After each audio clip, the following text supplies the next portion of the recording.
안녕하세요. 현실주의자입니다. 제가 하루 쉬었습니다. 기다리셨던 분들은 죄송합니다. 지금 전 세계 반도체는 굉장히 강합니다. 보면 우리나라만 약세를 보이고 있는데요. 그걸 한번 비교해 보고요. 왜 약한지 한번 보겠습니다. 언제쯤 상승이 가능할까요?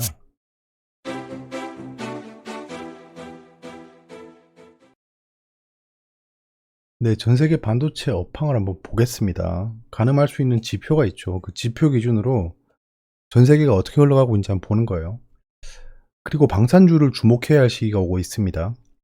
호재도 있고 정책주로 엮일 것 같습니다. 그리고 마지막으로 비트코인으로 대출이 가능하다고 라는 겁니다.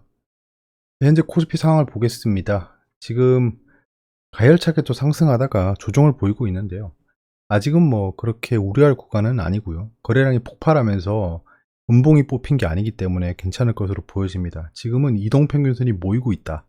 이동평균선이 모일 때까지는 급상승은 없을 거라고 저희가 생각했잖아요. 그래서 이 정도 행보는 어느 정도 예상은 했다라고 보여집니다. 여기서 상승했으면 좋았지만 그때 여기 쭉 상승할 때 이렇게 올라갈 리가 없다고 했지 않습니까? 근데 또 이렇게까지 크게 횡보할 줄은 또 정확하게 예상은 못했지만 일단은 지지부진할 거라고 예상은 했다. RSI가 주봉의 RSI가 30 밑으로 내려갔다는 점도 이제 바닥을 튼튼하게 형성시켜 주는 거라 생각합니다. 코스피 지수는 제 아무리 기관 외국인이 돈이 많다고 해도 좌지우지하기 힘들다고 생각합니다. 종목들은 어떻게든 보조지표건 차트의 흐름이건 조작할 수 있다고 봐요. 근데 코스피는 쉽지 않다. 그래서 제가 주봉 RSI는 추정하고 있는 겁니다. 현재 갭상승 이후에 조정을 보이고 있죠. 지수는 여전히 쌍바닥을 형성하고 있습니다. 이게 지금 다시 조정을 보이고 있으니까 그렇긴 하지만 보시면 자 이렇게 한 다음에 자 요 상태죠. 예, 그 다음에 이렇게 올라가 있는 겁니다. 이렇게 쌍바닥을 형성하고 있다 정도만 파악하고 단기적으로 봤을 때 네, 이렇게 되면 역 헤드 앤 숄더가 나옵니다. 보이시죠? 예. 역 헤드 앤 숄더가 나올 수 있는 구간이 됐다. 글로벌적인 악재만 발생하지 않으면 된다라고 생각합니다. 이제 슬슬 매물들이 정리가 돼가고 있다라고 판단하고 있고요. 일단 큰 손인 외국인의 흐름부터 계속 지켜보겠습니다. 15금리는 지금 단기적으로는 떨어지고 있고요. 아무튼 중국에는 현재 리스크가 그렇게 크지 않다고 생각한다 정도만 체크하고 넘어가겠습니다. 전 세계 반도체 업황 및 국내 기업 비교인데요. 지금 반도체 업황이 어떠냐라고 하면 대표적인 뉴스들을 한번 찾아봤어요. 미중 반도체 싸움에 낀 한국, SK하이닉스 중투자 차질 가능성, 중국 투자는 좀 차질을 빚을 것 같습니다. 노광 장비를 넣으려고 했죠. 네덜란드에서 만들고 있는 중국에. 미국이 가만히 있진 않겠죠. 이거는 제가 알기로는 불법입니다. 어떻게 진행하려고 하는지 모르겠지만 일단은 뭐 계획을 선회해야 되지 않을까 합니다. 일단 미중 반도체 싸움이라는 컨텐츠가 있습니다. 그리고 반도체 부족에 수입차도 첨단 기능 옵션 빼고 출고 중이다 라는 거죠. 이건 차량용 반도체가 부족하다는 게 지금 한 6개월 정도 됐죠. 이거는 차량용 반도체가 왜 부족하냐 하면 이게 반도체 생산량이 줄었다 이런 게 아니고요. 반도체 라인이 메모리, 비메모리 쪽으로 다 가버린 겁니다. 차량용 반도체는 돈이 안 되니까 그 공장을 돌려버린 거예요. 이거는 반도체 업황 중에 차량용 반도체에 대해서 스터디를 해보면 알 수 있는 상황입니다. 일단 간단하게나마 그렇게 전달을 드리겠고요. 자, 반도체 부족 2024년까지 지속 전망이다. 반도체 부족 현상이 지속될 것 같다라는 겁니다. 뭐 차량용 반도체를 지칭하는 건 아닙니다. 지금 4차 산업혁명부터 시작해서 코로나 회복에 반도체가 굉장히 많이 들어간다는 걸 알게 됐죠. 그래서 반도체 수요가 굉장히 많이 늘었다. 거기에 뭐 비트코인 채굴이라든가 그런 쪽에 많이 들어가고 있죠. 자, 이거를 보면 알 수 있죠. 여기 빨간색이 필라델피아 반도체 지수입니다. 전 세계 반도체의 흐름을 가늠하는 게 필라델피아 반도체 지수입니다. 보시면 필라델피아 반도체 지수는 코로나 때 바닥을 찍고 이때까지 계속 올랐습니다. 정말 계속 올랐어요. 뭐 조정을 중간중간 보이긴 했지만 선을 그어보면 상승세가 더 가팔랐던 적이 더 많습니다. 자, 일단은 필라델피아 반도체 지수는 지속 상승했다. 최저점 대비 그때 코로나 대비 약 2배 올랐습니다. 2배. 2배 넘게 올랐죠, 사실. 수치상으로 봤을 땐 3배가 올랐고요. 상승률은 200%다라는 겁니다. TSMC를 한번 볼까요? TSMC는 초록색입니다. TSMC가 얼마 전도 아니죠. 거의 한 6개월 전에 삼성전자, 하이닉스에 비해서 급격한 추락을 보였습니다. 추락을 보였다가 급등한 이후에 상승하고 있는데요. 최저점 대비해서는 거의 한 268% 올랐습니다. 굉장히 많이 오른 거죠. 굉장히 많이 올랐고 최저점 대비 오늘은 약 200% 정도 올랐습니다.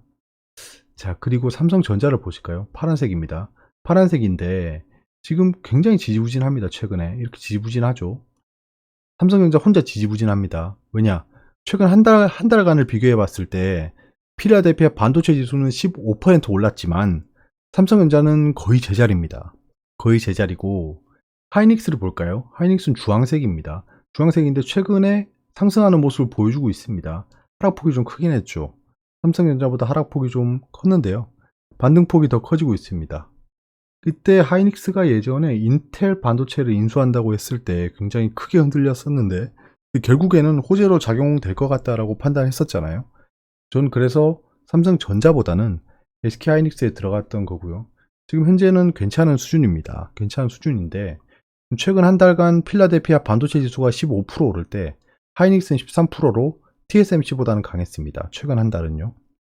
일단 보시면 자 다시 볼게요. 자 최저점 대비해서 삼성전자는 최고까지 올라갔을 때가 2배입니다. 114% 올랐죠. 최저점 대비 오늘은 66% 상승했습니다. TSMC가 200% 상승한 거에 비하면 4분의 1 수준이죠. 조금 과장을 더하면 4분의 1 수준입니다. SK하이닉스는 어떤가요? 최저점 대비 오늘은 60%밖에 상승을 못했습니다.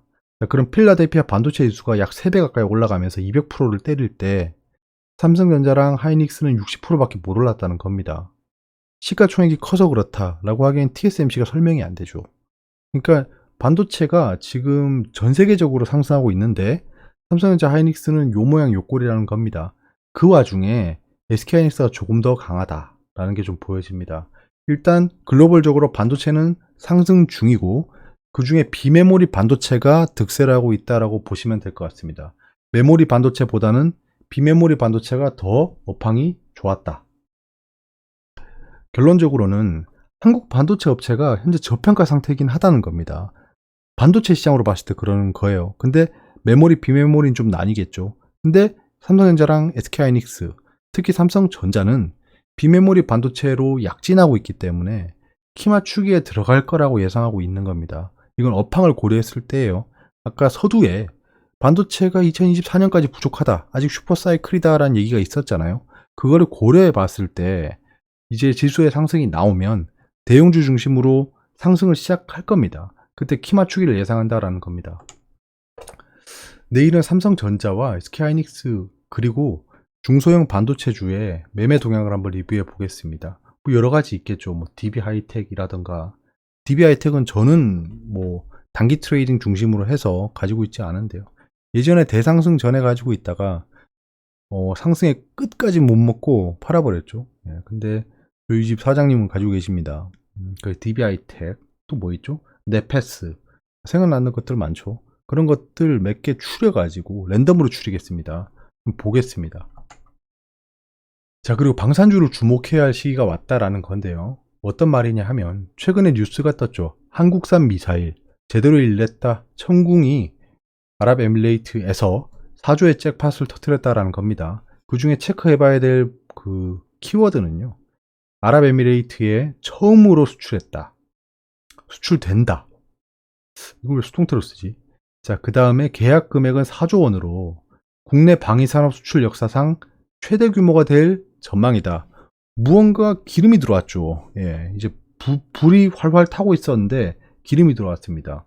불이 활활 타고 있다는 얘기가 왜 나올까요? 그 이유는 이겁니다. 제가 예전에 정책 관련 항상 분석하잖아요. 2020년과 2021년을 다시 리뷰해 보겠습니다.